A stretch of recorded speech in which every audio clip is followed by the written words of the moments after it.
Hello students, इस video में हम बात करेंगे introduction of exercise 9.3 class 11th NCERT maths. तो आज का हमारा पहला जो टॉपिक है वो है ज्योमेट्रिक प्रोग्रेशन, शॉर्ट में इसे कहा जाता है जीपी। तो देखते हैं इसकी डेफिनेशन को। A sequence in which a sequence in which every next term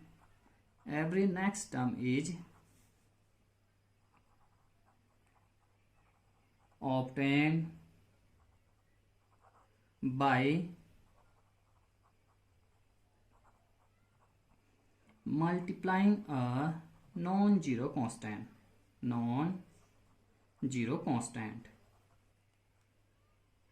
Okay, a sequence in which every next term is obtained by multiplying a non-zero constant.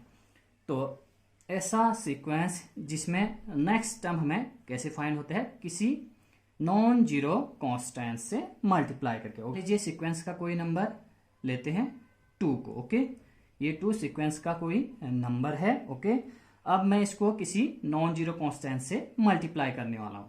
जैसे कि मैं 3 से मल्टीप्लाई करूं, 2 into 3। Okay, 2 into 3, non zero constant मैं यहां पे ले रहा हूं 3। तो फर्स्ट नंबर है 2, इसको मैंने मल्टीप्लाई करा तो ये कितना हो जाएगा 6। 2 इंटू 3 6। तो नेक्स्ट टर्म मुझे चाहिए तो मैं इसको भी अगेन मल्टीप्लाई करूंगा 3 से। तो 2 इंटू 3 ये 6 हो गया। मैं अगेन लिखूंगा 2 into 3 into 3। Okay, next term मुझे चाहिए तो मैं फिर से नॉन जीरो कॉन्स्टेंट से मल्टीप्लाई करूंगा। 3 इंटू 2 है। Okay, 2 into 3 into 3, 2 into 3 into 3 तो पहले से है, इसको मैं फिर से मल्टीप्लाई करूंगा 3 से। ओके, नेक्स्ट टर्म मुझे चाहिए तो मैं क्या करूंगा, फिर से नॉन जीरो कॉन्स्टेंट से मल्टीप्लाई करूंगा। यहां पे नॉन जीरो कॉन्स्टेंट हमने लिया है 3 को, तो मैं लिखूंगा 2 into 3 into 3 into 3 into 3। Okay, तो ऐसा सीक्वेंस जहां पे हम नेक्स्ट टर्म किसी नॉन जीरो कॉन्स्टेंट से मल्टीप्लाई करके फाइंड करते हैं, तो उस सीक्वेंस को क्या कहा जाता है, geometric progression. Okay, this is a example of geometric progression. तो इसको हम लिख सकते हैं 2 into 6 into 18 into 54 into so on. Okay, तो इस जीपी को हम लिख सकते हैं 2, 6, 18, 54, ओके। एवरी नेक्स्ट टर्म हमें कैसे फाइंड हो रहा है, नॉन जीरो कॉन्स्टेंट 3 से मल्टीप्लाई करके। नेक्स्ट टर्म क्या होगा फिर इसका, 54 को 3 से मल्टीप्लाई कर देंगे तो कितना आएगा, 3 4 जा 12, 12 का 2, 3 5 जा 15 और एक 16। ओके, तो और आपको नेक्स्ट टर्म चाहिए तो इसको भी आप 3 से मल्टीप्लाई कर दोगे तो कितना आएगा, 3 2 जा 6, 3 6 जा 18, 3 1 जा 3 और एक 4। तो इस सीक्वेंस को हम क्या कह देंगे, जीपी। तो जीपी क्या होता है, किसी सीक्वेंस को हम जीपी कह सकते हैं, ज्योमेट्रिक प्रोग्रेशन कह सकते हैं। और उस सीक्वेंस में हमें एवरी नेक्स्ट टर्म, ठीक, हर एक अगला जो टर्म है वो कैसे मिलेगा, किसी नॉन जीरो कांस्टेंट से मल्टीप्लाई करके।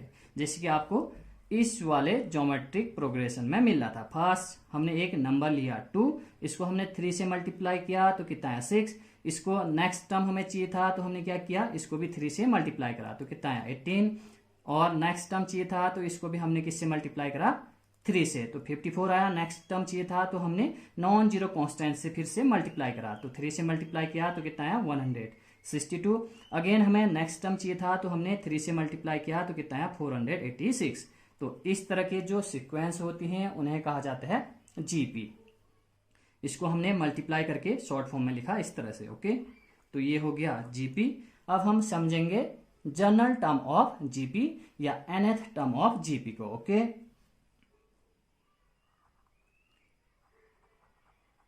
जनरल टर्म इसी को हम कह सकते हैं, और nth टर्म ऑफ जीपी।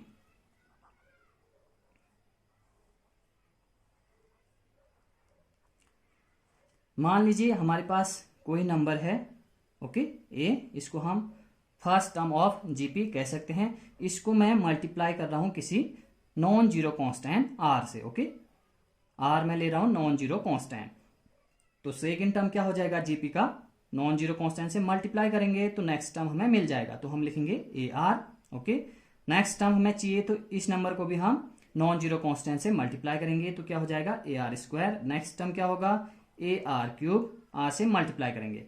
ए कोई फिक्स नंबर है, इसको हम मल्टीप्लाई कर रहे हैं किसी नॉन जीरो कांस्टेंट से, जैसा कि डेफिनेशन में लिखा गया था। जीपी किसे कहते हैं, जीपी में नेक्स्ट टर्म हमें कैसे फाइंड होता है, किसी भी नंबर को यदि हम एक नॉन जीरो कांस्टेंट नंबर से मल्टीप्लाई कर दें तो हमें फाइंड होता है जीपी। तो नेक्स्ट टर्म हम लिख सकते हैं, इसको भी हम मल्टीप्लाई करेंगे आर से, तो कितना आ जाएगा ए आर की पावर 4। ओके, इस तरह से हम नेक्स्ट टर्म फाइंड कर सकते हैं। तो इसको कहते हैं first term. Okay, this is first term. First term को रिप्रेजेंट किया जाता है a1 से, a1 को ही हम a कहेंगे।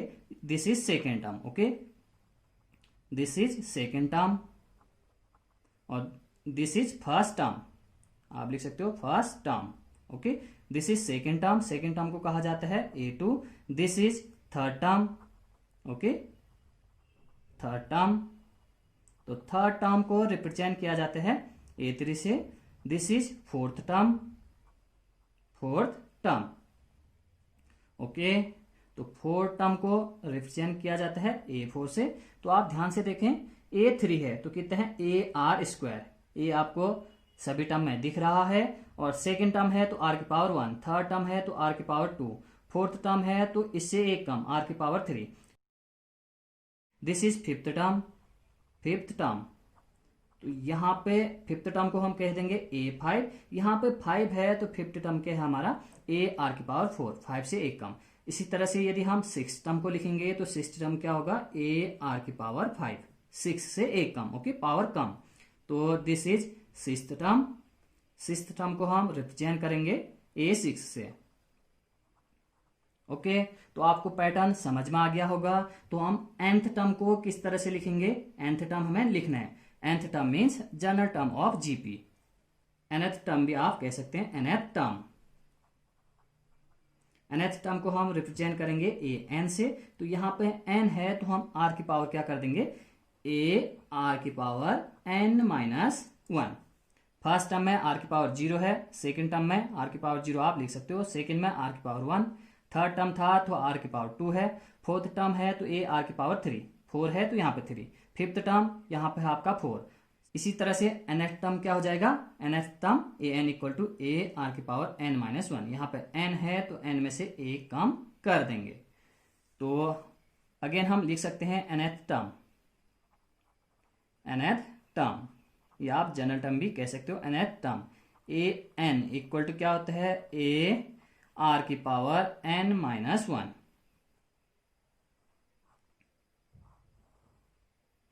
इस फॉर्मूले को किस तरह से अप्लाई किया जाता है इसको भी सीख लेते हैं। सपोज दैट हमारे पास जीपी है 2 इंटू 4 इंटू 8। ओके, 2 से हम मल्टीप्लाई कर रहे हैं, 2 2 जा 4, 4 2 जा 8, 8 2 जा 16,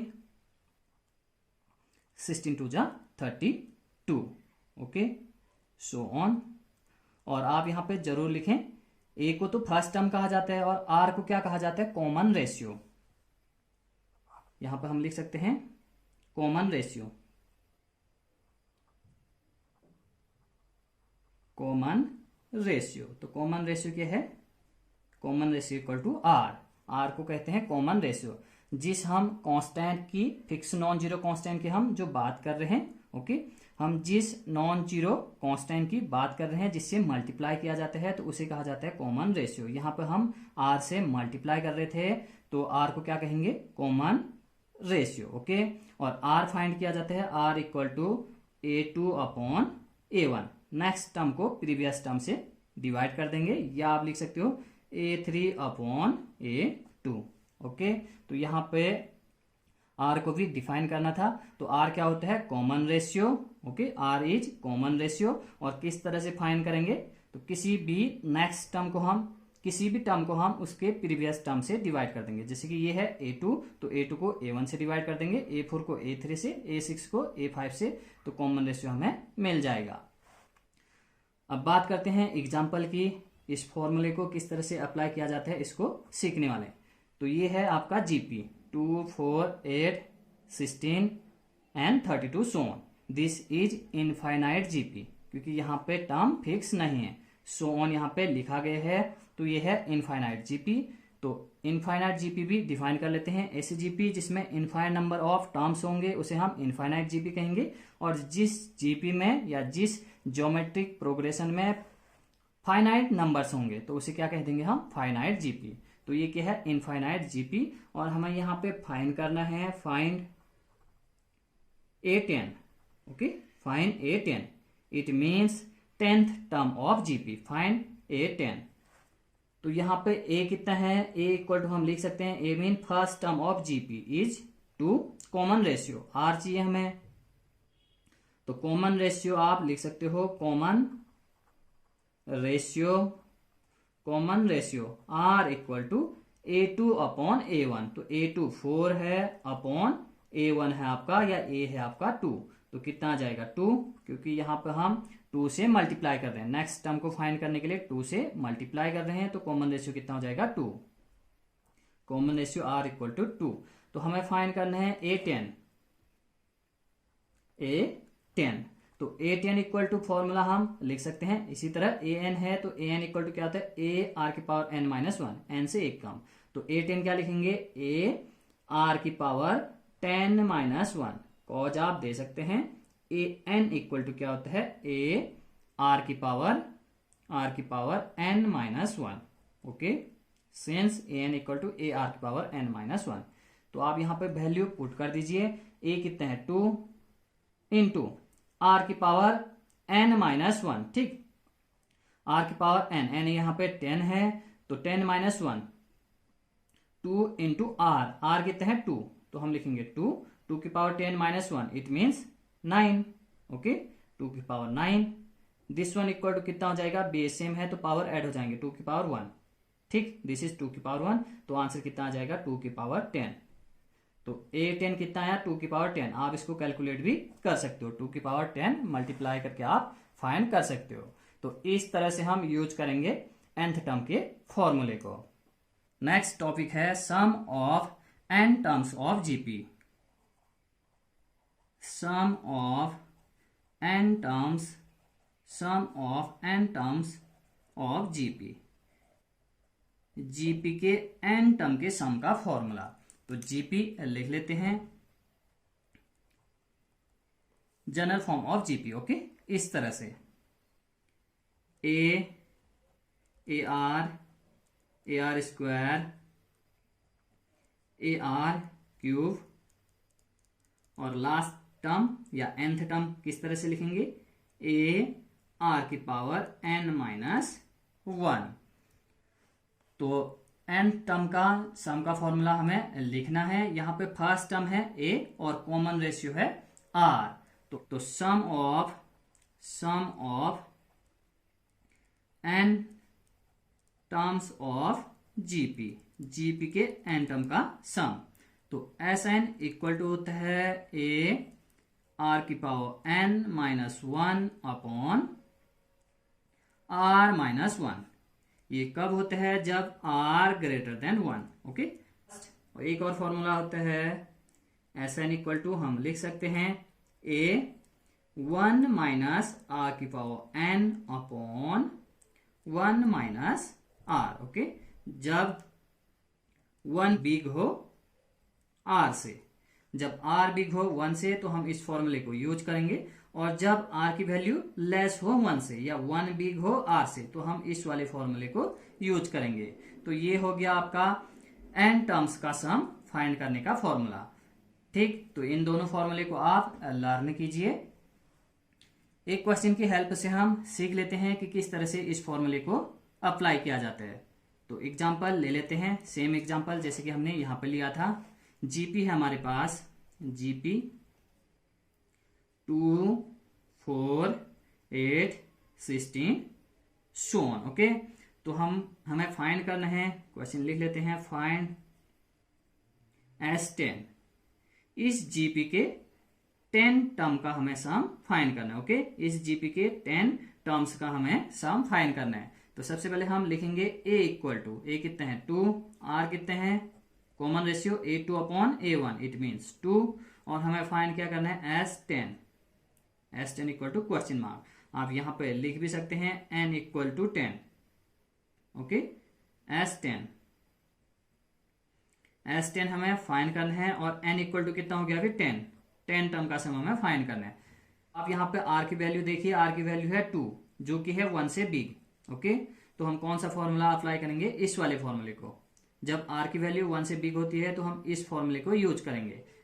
ठीक, क्यों यूज करा जाता है ये फॉर्मूला, जब r की वैल्यू 1 से बिग हो तो यहाँ पे ये वाला टर्म, ठीक, न्यूमरेटर में भी पॉजिटिव आएगा, डिनोमिनेटर में भी पॉजिटिव आएगा, तब जाके हम इस फॉर्मूले को यूज कर रहे हैं। यदि इस फॉर्मूले को हम यूज करेंगे, ओके, r की वैल्यू है यहाँ पे 1 से बिग, इस फॉर्मूले को यूज करेंगे तो यहाँ पे भी नेगेटिव आएगा, यहाँ पे भी नेगेटिव, तो आपको कैलकुलेशन में थोड़ी सी दिक्कत हो सकती है। तो इस वजह से हम इस फॉर्मूले को यूज करेंगे।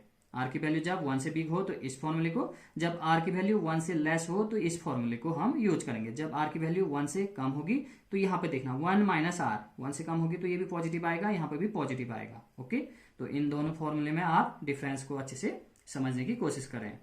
तो जब r की वैल्यू 1 से बिग होगी तो हम इसको यूज करेंगे। तो लिख लेते हैं Sn equal to a r की power n minus 1 upon r minus 1, और यहाँ पे कॉस दे देते हैं, r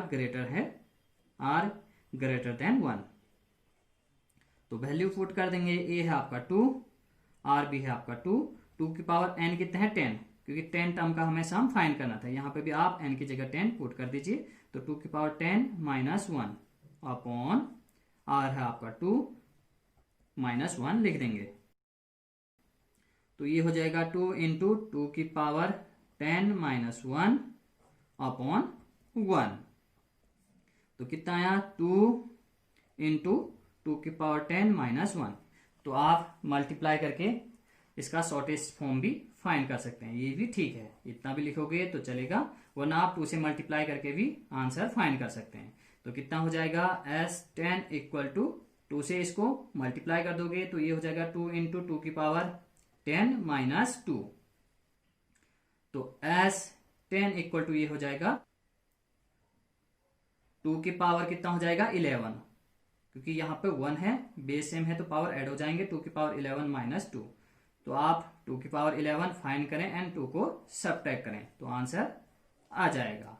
ओके, तो आप समझ गए होंगे कि किस तरह से nth टर्म का जो सम का फॉर्मूला है उसको यूज किया जाता है। नेक्स्ट टॉपिक है ज्योमेट्रिक मीन, GM।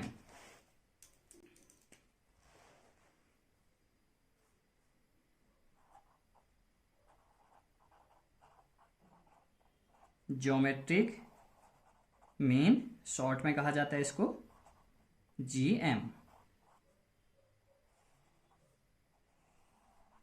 तो समझते हैं इसको। मान लीजिए हमारे पास 2 नंबर्स हैं A और B। ओके, यदि मैं इन दोनों नंबर के बीच कोई तीसरा नंबर लिख रहा हूं कैपिटल G। ओके, हमारे पास इनिशियली 2 नंबर थे A और B, और इन दोनों के बीच मैंने एक और नंबर लिखा G को। ओके, यदि ये तीनों नंबर GP में हो, ओके, ये तीनों नंबर किस में हो GP में, ठीक, यदि ये तीनों नंबर GP में हो तो इसी G को कहा जाता है ज्योमेट्रिक मीन। ओके, इस G को क्या कहेंगे, G is called geometric mean. Okay, initially हमारे पास 2 नंबर थे A और B, और मैंने क्या करा, इन दोनों नंबर के बीच तीसरा नंबर कैपिटल G को लिख दिया है। तो यदि ये तीनों नंबर GP में हो, ओके, ये तीनों नंबर GP में हो तो ये जो बीच में आपको जो नंबर दिख रहा है कैपिटल G, तो इसी को कह देते हैं ज्योमेट्रिक मीन GM। ओके, तो GM इक्वल टू होता है square root AB। Geometric mean G equal to या GM इक्वल टू क्या होता है, स्क्वायर रूट AB। इन दोनों का प्रोडक्ट और स्क्वायर रूट हम कर देंगे। तो ये किस तरह से आया इसको भी समझ लेते हैं। ये तीनों नंबर GP में है, okay, A comma G comma B are in GP. तो कॉमन रेशियो हम फाइंड कर सकते हैं। आर इक्वल टू लिख देते हैं, कॉमन रेशियो क्या होता है A2 अपॉन A1, तो ये हो जाएगा G अपॉन A। इसी तरह से एक और कॉमन रेशियो फाइंड कर लेते हैं, R equal to B upon G। A3 upon A2 हम कह सकते हैं, तो A3 है B और A2 कितने हैं G। ओके, तीनों टर्म जीपी में है तो कॉमन रेशियो क्या होगा, सेम। तो हम लिख सकते हैं G upon A equal to B upon G, cross multiply कर देंगे तो क्या होगा, G square equal to AB। इतना भी लिखें तो चलेगा। ज्योमेट्रिक मीन का स्क्वायर इक्वल टू क्या होता है, A इंटू बी, या आप लिख सकते हैं G equal to square root AB। तो इस तरह से ज्योमेट्रिक मीन का फॉर्मूला फाइंड किया जाता है। तो देखते हैं डेफिनेशन को। Let there are two numbers A and B, we can insert a number G between A and B। तो इनिशियली हमारे पास दो नंबर हैं A एंड B, और हमने क्या किया है, एक तीसरे नंबर G को इन दोनों के बीच इंसर्ट कर दिया, ठीक। So that A G B are in GP। इस तरह से G को हमने इंसर्ट किया है किसी नंबर G को, कि ये तीनों क्या हो जाए GP में। ओके, GP के नंबर हो जाए, कहने का मतलब कॉमन रेशियो सेम हो जाए। देन G इज कॉल्ड, तो हमने क्या किया, G को इन दोनों नंबर के बीच इंसर्ट किया और ये तीनों क्या हो गए GP के नंबर्स। कहने का मतलब ये तीनों नंबर किसमें है, GP में। तो इसी कैपिटल G को क्या कहा जाता है, then G is called geometric mean of A and B। तो G को हम कह देंगे geometric mean of number A and B, where G equal to square root AB। तो ज्योमेट्रिक मीन G क्या होता है, square root A into B। तो इसको आप अच्छे से लर्न करें, और ये फॉर्मूला किस तरह से फाइंड किया जाता है ये मैं आपको बता चुका हूं। देखते हैं एक एग्जांपल को। Find geometric mean of 4 and 64। तो हमें 4 और 64 का ज्योमेट्रिक मीन फाइंड करना है। तो ज्योमेट्रिक मीन का फॉर्मूला होता है G equal to square root A into B। हम लिख सकते हैं geometric mean G equal to square root AB। Okay, तो G इक्वल टू A है आपका 4 और B कितने हैं 64। तो इन दोनों को मल्टीप्लाई कर दें। ओके, 4 4 जा 16, 4 6 जा 24 और एक कैरी 25। तो G equal to square root 256। Okay, तो 16 इंटू 16 होता है 256। तो स्क्वायर रूट 256 कितना आ जाएगा 16, या आप लिख सकते हो फैक्टर करके फाइंड कर सकते हो 16 इंटू 16। तो G इक्वल टू कितना आ जाएगा 16। तो 4 एंड 64 का ज्योमेट्रिक मीन कितना है 16। तो आप इस तरह से फाइंड कर सकते हो geometric mean between two numbers.